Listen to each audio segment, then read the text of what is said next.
Mabuhay Philippines, I'm Derek. I'm Ryan. I'm Evan. I'm Tyler. And we are state champs. Live loud! It's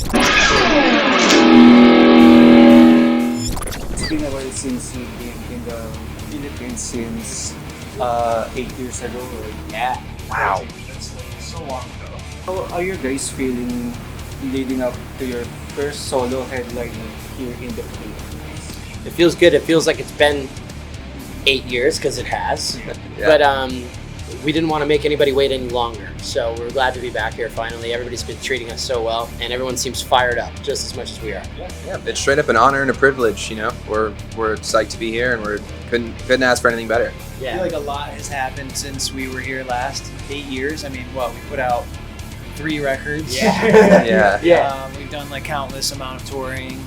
You know, we took a break. Yeah. Pandemic happened. It just so much of life has happened. So we're older, we're wiser, we're better at what we sound do. better now. Yeah, It's We're better. true. We're a better band. We're ready. I'm to a do way that. better person. So needless to say, it's been long overdue, and we're ready. Your new album is self-titled, marking a significant milestone for the band. What made you feel this was the right time to release a self-titled record? Well, it's our 5th album, and I feel like most bands that do self-titled album, it's usually like their 2nd or 3rd album.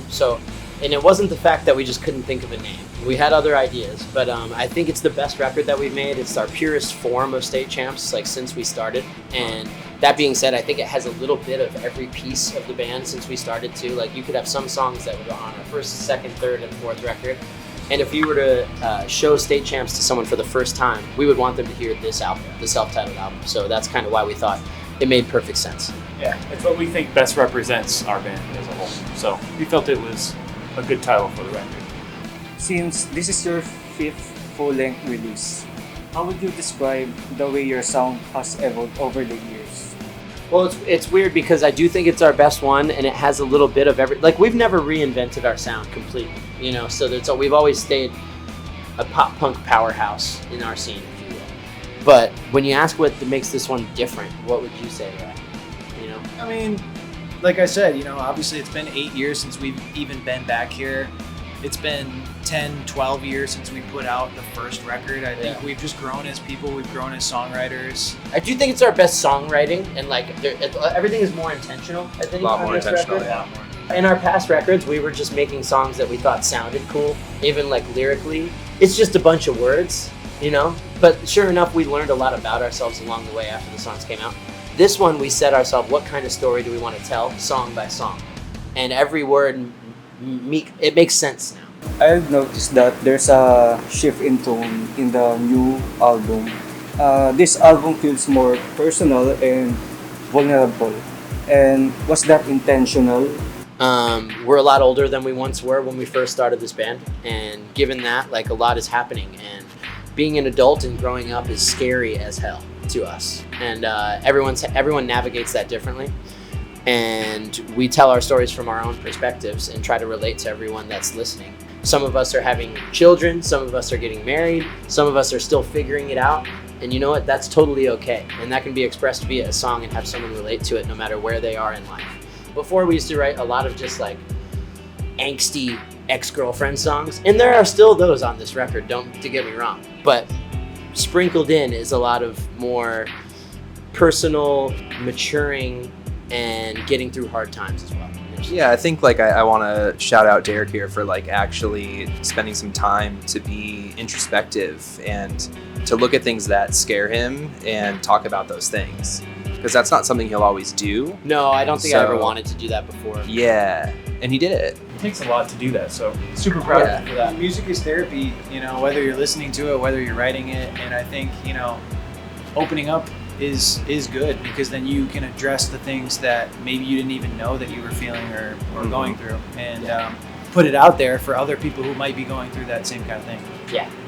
Can you walk us through how certain songs came together, especially the more vulnerable ones? We had a good amount of time for this record. We had, you know, upwards of a year, I would say. We always like to get away from like where we live and kind of seclude ourselves in a certain spot. We started in the desert, in the Joshua Tree Desert in California.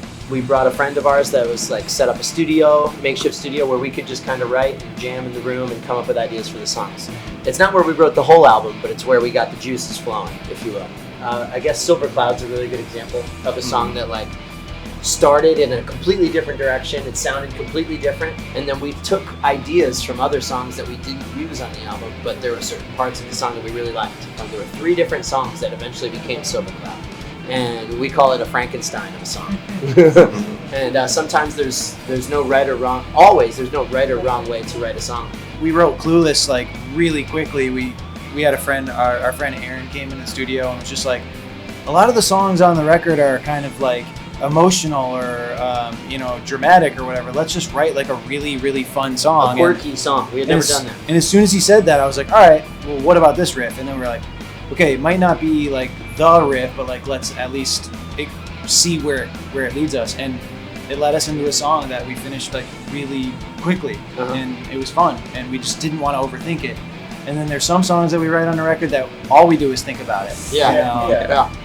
So true. yeah, every single song was had a different, I guess, genesis. Yeah. This marks your long-awaited return to the Philippines and your first solo concert here. What made you decide it was finally time to come back? Well, we got invited back, so we were very excited to finally be invited back. Yeah. But we, the fans are always constantly, you need to come back to the Philippines, you need to come back to Manila specifically. And it shows in the data too, because we're a data-driven band lately. We're a data-driven band. And we see the numbers, people listen Love to us the more and numbers. more and more out here, so Yeah. it only makes sense that we didn't leave them hanging or make them wait as long as I honestly feel like this was Ryan's idea. Yeah. I feel like I was tweeting at Vernon like, throughout the years, just being like, when are we coming back? When are we coming back? And it kind of always felt like playful, or like, maybe he thought I was joking or not being very serious, but I was always serious. And then finally, I don't know, it just clicked one day, and I was like, yo, Vernon said he wants us to come back, so let's do. I think it as was much us as just we being can, annoying yeah. that made it work.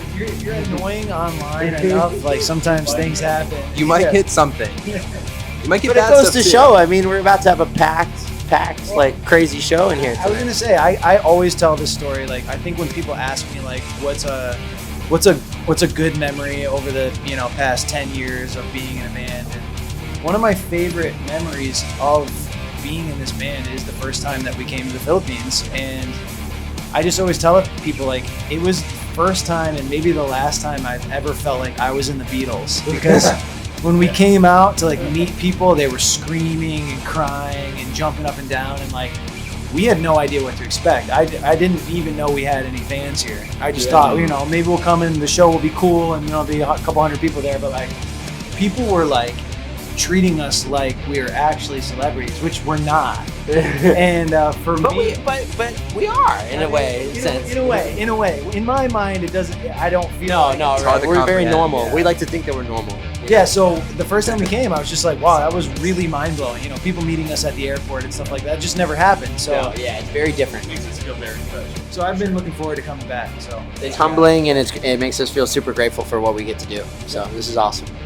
Filipino fans are known for their unmatched energy and passion. How does it feel knowing you have such a dedicated audience here? And how do you plan to connect with them later? Well, they're definitely dedicated. They're Yes. definitely a little crazy, and they're definitely very vocal, especially on the internet. So, and I don't think that's going to change anytime soon. But that just shows the love and the passion that they have for all music, and especially ours. It makes us super grateful. So we're just really excited to finally be back and share the moment and catch up on the timeline that is State Champs, because we've had 3 new albums since we've been here. So it took us a while to figure out a set list for tonight that's going to include stuff from every album we've ever put out, but we hope that everyone is excited about it. And as far as connecting, we're open to ideas. Tweet at us. Yeah, let us know what we I can do better. might regret that, but let us know. Yeah, maybe we just open the floodgates. Whatever. What can fans expect from the show? Any moments you're especially excited for? Or any surprises you're waiting to tease? We have a special guest on one song tonight that has never guested on stage with us tonight. So that's This one is thing true. that we'll let you guys know about. That is true. I think people will probably be like, who the hell is that? Yeah. But it's a special guest nonetheless. They are a special guest. And it is his birthday today, so that is very exciting. Let's see what else. I think He's got a long set list. it's a long set list. I think they can expect energy from the start to finish. We're not gonna let the show or the energy of the show and crowd flow die down at all tonight. It's all go. All gas. So No breaks. I think everyone's gonna get a workout. They're gonna get nice and sweaty, and it's gonna be loud. I want everyone to leave with, I want them to leave sore and with no voice left. So that's the whole point. That might show my ass. And Ryan might show his ass. Strictly for the cameras. He might.